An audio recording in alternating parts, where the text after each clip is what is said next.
And to discuss the implications of the latest developments, I'm joined by Labor Party strategist and Kevin Rudd supporter, Bruce Hawker.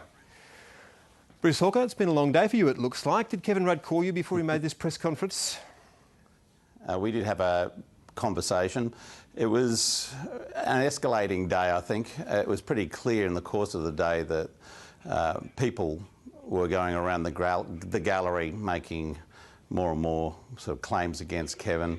And they were saying they were going to bring it on and this sort of thing. And then the Prime Minister's office was saying they weren't. But over the last few days, it has been growing in intensity, ever since he's been overseas, actually. Was he pushed over the edge by the claims that were made by Michael Danby that he had been directly briefing journalists?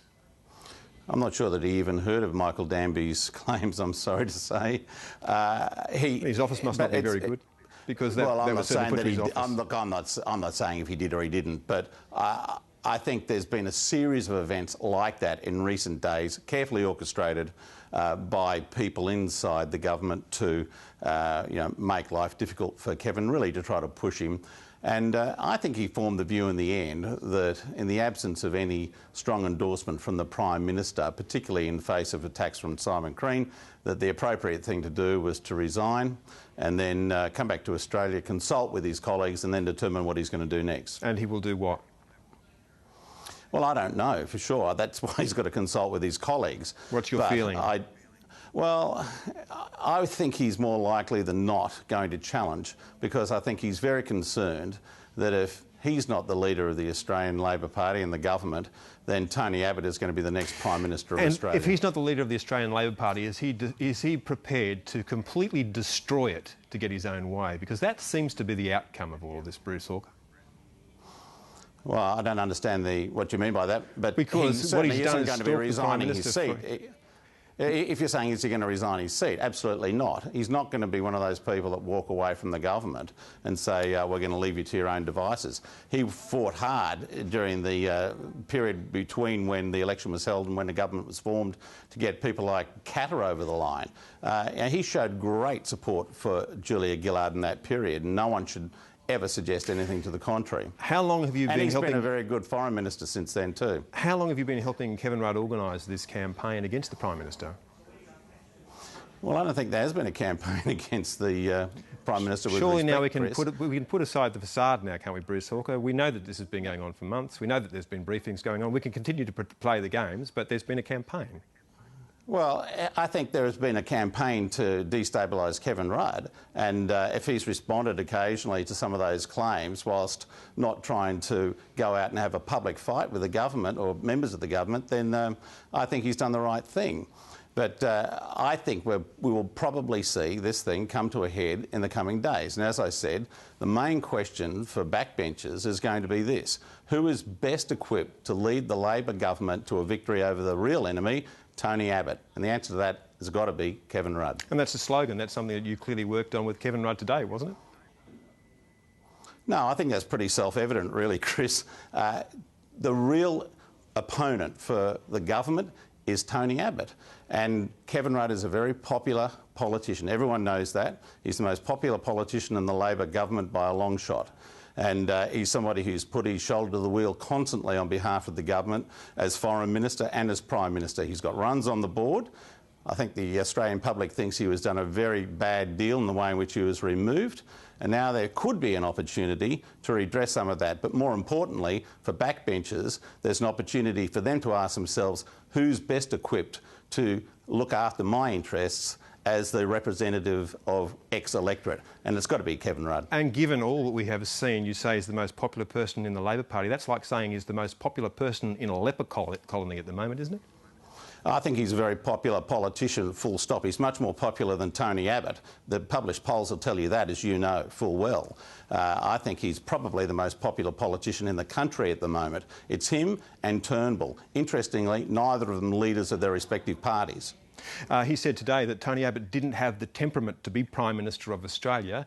Given that his caucus last time decided that he didn't have the temperament, that's Kevin Rudd, what on earth makes us think that he would have it this time around? In what way would he have changed? Well, I think he's had the opportunity to reflect on his period as Prime Minister. He talked about that in an interview with David Spears on Sky the other night. there are good examples of Prime Ministers who have had a period and then lost, gone into the wilderness and come back. Our longest-serving Prime Minister, Robert Menzies, was in that category. John Howard was a two-time opposition leader and then went on to be the second longest-serving Prime Minister in the country. It's almost like it's good to have that apprenticeship. What are people to make of the Labor Party now, Bruce Hawker? If we see Kevin Rudd win against the Prime Minister, maybe not this time, but the next time he challenges, and he stands in the smoking ruin of the Labor Party, what are people to make of that kind of contest? Well, I don't think that we are looking at the smoking ruin of the Labor Party, Chris. I don't think we're anywhere near that. I think in the coming months, whoever leads the party is going to be able to take real paint off Tony Abbott with his economic record, with his ideas firmly placed in the past. He is a man ready to be seriously taken down, and I think Kevin Rudd is the person to do it. If Kevin Rudd loses the ballot on Monday or Tuesday, will that be the end of it? I don't know. You'd have to speak to him about that. We don't even know whether he's going to contest yet. I think we should do this exercise first, see what happens, and then we can have another round of speculation and discussion. Sure, it's not speculation though. Have you discussed with him the possibility of a two-step strategy that he might lose this time and win the next time around? I'm only focused on this contest. So you have discussed it with him? If he determines to have this contest, I think he should win it and win it well now. Have you discussed that with him? Well, I've had discussed a lot of things with him, but I'm not going to go into detail with you about that now. No, I'm not going to go into discussions with you about that now, Chris. But what I will say take that as a yes? Is that I think what I will say is that the Australian Labor Party caucus doesn't want to see this thing happening over and over again. They want to see this thing resolved, and I think the way you do that is to give Kevin Rudd a victory if he decides to go for it at the first attempt. A first attempt, so there may be a second one. Well, I can't say whether there will or there won't. I've answered the question as best as I can. I don't even know whether he's going to contest this one. He's got to talk to his colleagues about that. But you do know whether or not you've had a conversation with him about whether there might be a two-step strategy. Look, I've had plenty of conversations about a lot of things with him, and I'm not going to go into detail about all that now. Truth and plain speaking were the two things that Kevin Rudd said that needed to happen from now on. Do you think that we are hearing truth and plain speaking from Kevin Rudd? Yeah, I think so. I think he's somebody who understands that he's got to connect directly with the Australian public. And I think he's very well equipped to do that. That's my view of it. And what effect will this all have on the Queensland election? Well, the fact that it's being resolved, I think, is a good thing. Anna Bligh didn't need this thing to go on and on and on. And if it did go on and on and on, I think that would be a further impediment to her prospects in Queensland. Bruce Hawker, thank you.